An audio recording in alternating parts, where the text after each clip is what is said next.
Bonjour à tous, je suis Pierre du Ciné-Club La Grotte Chaude et aujourd'hui je vous emmène à la rencontre du Bigfoot, mais pas que. On va découvrir ensemble un film qui réunit trois choses que j'aime beaucoup, le Bigfoot donc, mais aussi l'affaire d'Amityville et le comédien Eric Roberts. C'est parti pour la découverte d'Amityville Bigfoot, un film qui sera forcément génial, du moins je l'espère.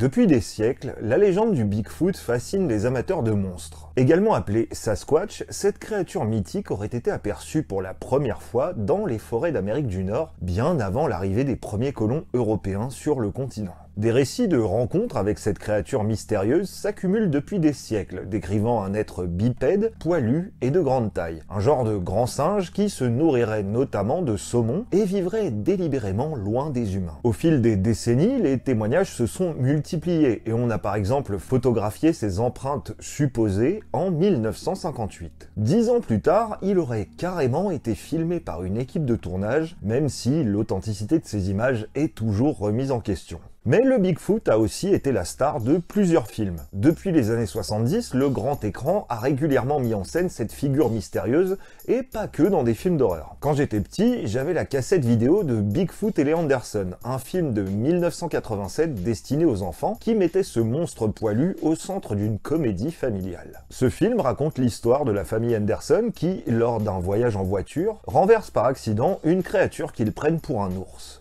Ils décident de la ramener chez eux et découvrent bientôt qu'il s'agit en réalité du légendaire Bigfoot, qu'ils surnomment Harry. Le Bigfoot est ici une créature douce et attachante, ce qui donne lieu à des scènes souvent hilarantes qui m'ont marqué quand j'étais gamin. Mais la plupart du temps, le Bigfoot est représenté comme un monstre assoiffé de sang. Parmi les nombreux films d'horreur qui se sont inspirés de cette légende pour nous faire flipper, il y a Willow Creek, sorti en 2014 et réalisé par Bobcat Goldthwait. Ce found footage suit un couple qui part à la recherche de preuves de l'existence du Bigfoot dans les forêts de la Caroline du Nord. Le film joue sur la tension et le suspense, utilisant le format found footage pour créer une immersion totale dans une aventure qui va bientôt virer à l'horreur. Et bien que le film n'ait pas très bonne réputation, Willow Creek reste une tentative intéressante d'explorer la légende sous un angle moderne. Dans le même genre, il y a aussi Exist, sorti un an plus tard et mis en scène par Eduardo Sanchez, co-réalisateur du projet Blair Witch. Ce film utilise également le format found footage, mais cette fois avec une approche plus dynamique et plus généreuse en termes de spectacle gore. En gros, contrairement à Blair Witch, ici on est dans le démonstratif, on voit la menace. L'histoire suit un groupe d'amis qui part en week-end dans une cabane isolée et se retrouve traqué par un Bigfoot agressif. Les scènes de course-poursuite et les confrontations avec la bête sont bien orchestrées et on a droit à une version bien flippante du Bigfoot.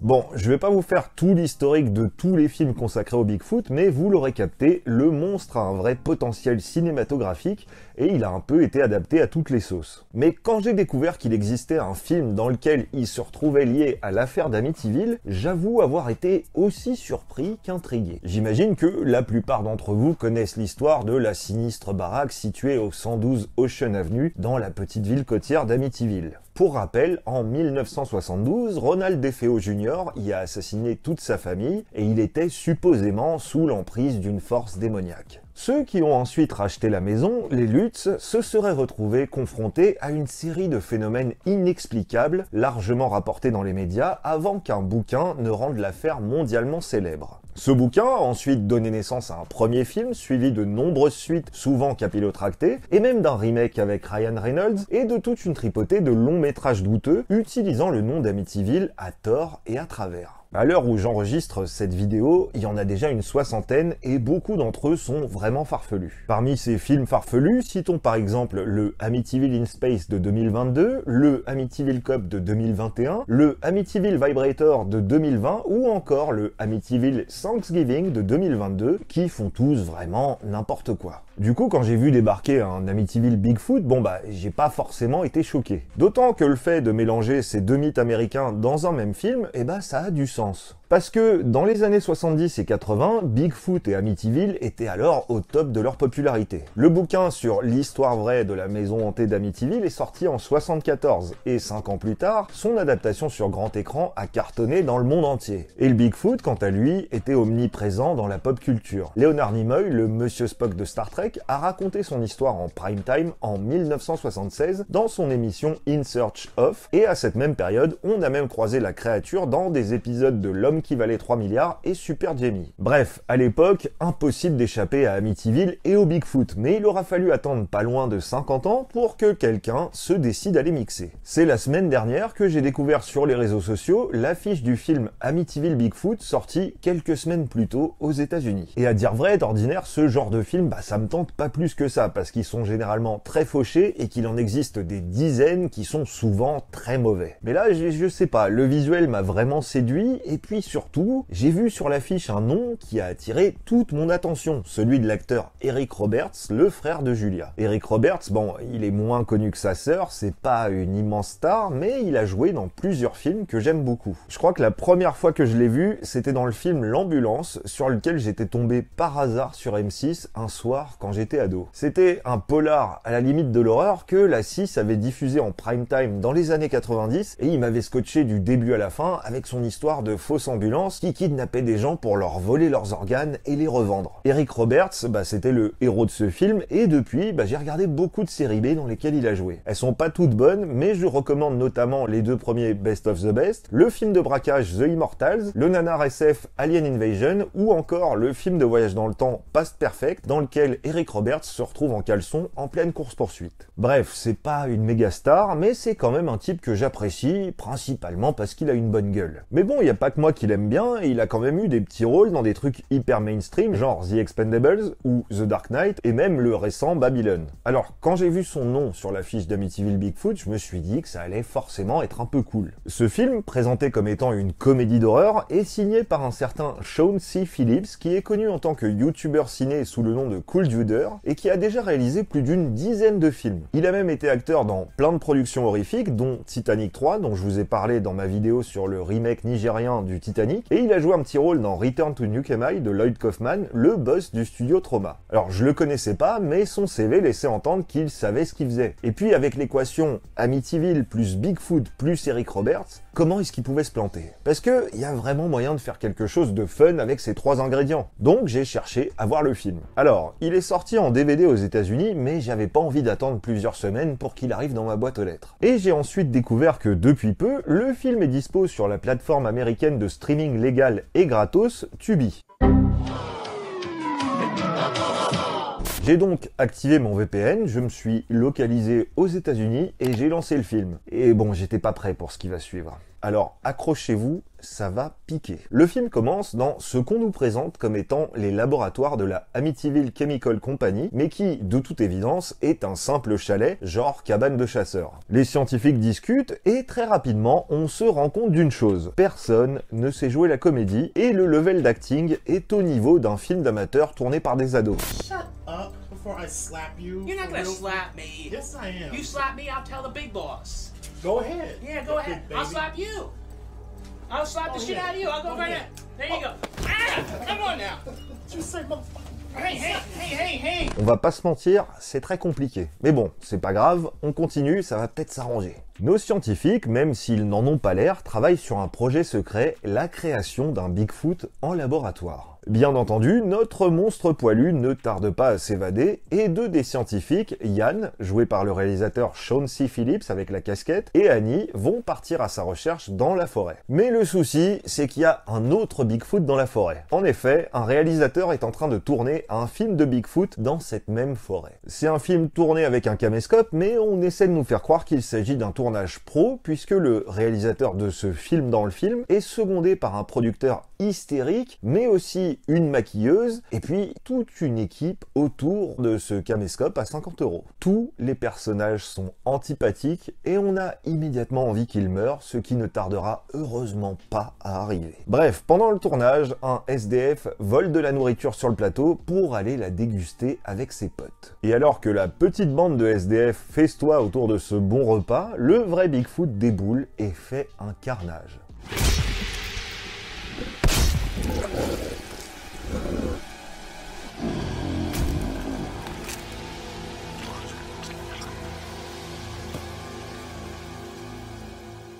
Ensuite, il débarque sur le tournage et rencontre le faux Bigfoot et l'accessoiriste. L'accessoiriste, fasciné par le torse du vrai Bigfoot, s'en approche et décide de le toucher. Un liquide suspect lui est alors projeté au visage et a priori c'est un truc toxique parce que ça le tue. Ensuite, le vrai Bigfoot s'en prend au faux Bigfoot et lui règle son compte. Et là, le vrai Bigfoot danse pour manifester sa joie. Alors, ok, mais moi j'ai une question. Pourquoi? Est-ce qu'on est dans un sketch de Pas de pitié pour les croissants ou est-ce qu'on est dans un film d'horreur? On sait plus là. Bon, bref.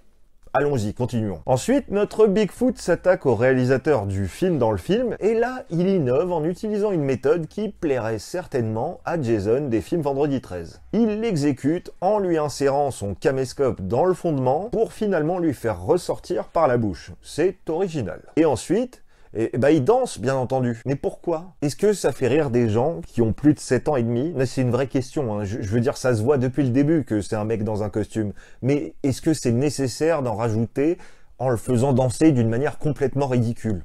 Je sais pas, je pose la question. Bon, on n'est qu'à 30 minutes de film, mais je dois déjà faire un petit bilan. On a un Bigfoot qui tue des gens et qui danse. On n'a pas vu la maison d'Amityville, qui est pourtant sur l'affiche, hein, en gros. Et il n'y a pas le moindre signe d'Eric Roberts. C'est quoi cette arnaque? Bon. Il reste encore 1 heure de film.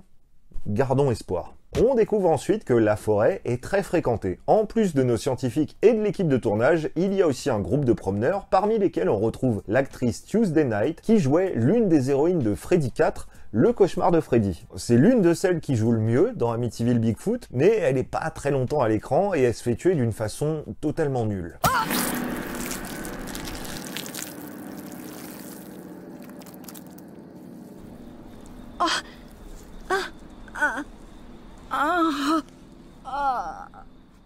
On a aussi une séquence lors de laquelle un mec tout nu promène son chien en poussette, se prend une claque sur les fesses par le Bigfoot, qui va ensuite régler son compte au pauvre toutou, avant de faire encore une danse débile. À un autre moment, un père et ses filles se font pisser dessus par le Bigfoot, qui s'en va en sautillant, tel Casimir dans L'île aux enfants. Bref, alors que j'étais sur le point de sombrer dans une sieste, Eric Roberts a finalement fait son arrivée à l'écran au bout d'1 heure de film. Mais heureusement que j'ai pas cligné des yeux parce que c'était très rapide. En gros, il joue le patron des scientifiques, il débarque, les engueule, leur dit qu'il faut retrouver le Bigfoot et puis il repart. Il joue plutôt bien, mais il est secondé par une assistante qui arrête pas d'intervenir et qui, elle, joue absolument comme une savate. Bref, ensuite, la traque du Bigfoot se poursuit mollement, avec beaucoup de dialogues interminables, bourrés de blagues pas drôles, jusqu'à ce que notre monstre se fasse tuer par les 2 scientifiques qui le recherchaient. Ensuite, les 2 scientifiques qui s'engueulent parce que c'est le mec qui a tué le Bigfoot et que la fille, elle était un peu amoureuse du Bigfoot et que du coup, le mec, il est jaloux et ça n'a aucun sens, mais du coup, ils repartent pour l'enterrer et là, ils découvrent qu'il a disparu.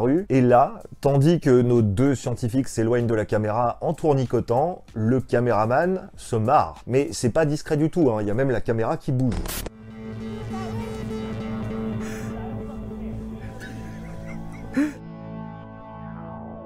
Alors là, j'avoue que je comprends pas. C'est quoi ce film? Pourquoi est-ce qu'on a conservé ce genre de truc au montage? Est-ce que c'est un film de potes? Et si c'est un film de potes, y a pas de mal, mais à ce moment-là, pourquoi il est vendu en DVD? Et pourquoi il est sur une plateforme de streaming? Bon, bref, c'est pas grave, c'est presque fini, et je vous dirai ce que j'en pense quand on sera sorti de cette traversée d'un long tunnel de caca. Donc, notre Bigfoot n'est pas mort, il tue un autre type en lui projetant du liquide radioactif marronasse avec ses fesses sur le visage, et là, forcément, il danse encore, bien entendu, mais surprise, il y a un twist.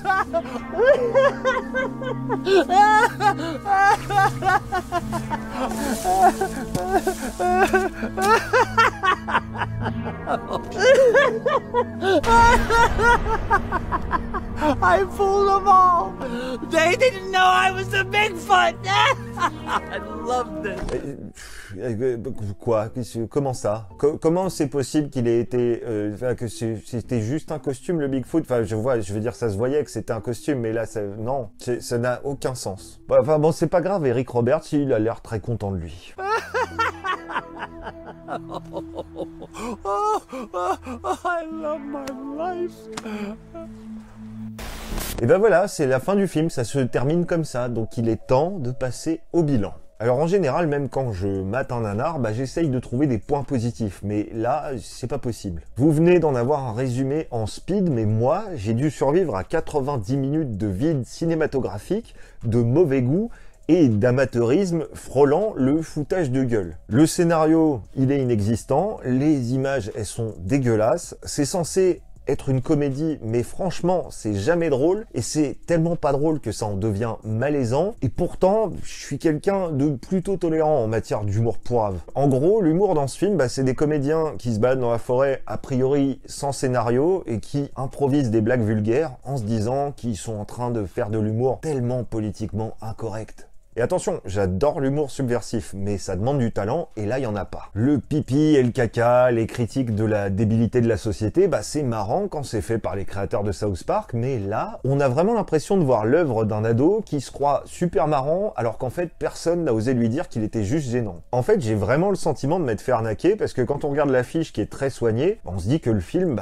il aura été fait avec un minimum de soin, mais pas du tout. La caméra, elle tremble tout le temps, le caméraman, donc je vous l'ai dit, se marre régulièrement, le montage est dégueulasse, et on veut nous faire croire qu'on est au beau milieu de la forêt, alors qu'on entend le bruit de la route en arrière-plan. C'est pas une blague, regardez, il y a un plan où on voit carrément des bagnoles, alors que les deux mecs qui sont en train de parler se plaignent d'être perdus dans la forêt. C'est juste du foutage de gueule. Le réalisateur, il a fait aucun effort, à aucun niveau. Et puis, j'allais oublier, comble de l'arnaque, la maison d'Amityville, qui est pourtant présente en gros sur l'affiche, elle est pas du tout dans le film. Le seul lien avec Amityville, c'est le nom du labo des scientifiques, et puis il y a aussi une autre scène où on voit des manifestants avec des pancartes qui disent « Ah, faut arrêter de faire des films qui s'appellent Amityville », mais sinon, c'est tout. Et ça m'énerve parce que je pense qu'il y avait moyen de trouver au moins 10 prétextes scénaristiques différents pour créer un lien entre le Bigfoot et la maison d'Amityville. On n'était pas obligé d'aller dans la maison, dans les vrais films Amityville. Et il y en a un, c'est juste la lampe de la maison, dans l'autre, c'est une maison de poupée. Enfin bref, il y avait moyen de faire un vrai lien avec Amityville. Moi, je comprends pas le délire, et pour moi, c'est juste une manière de faire acheter le DVD à des gens.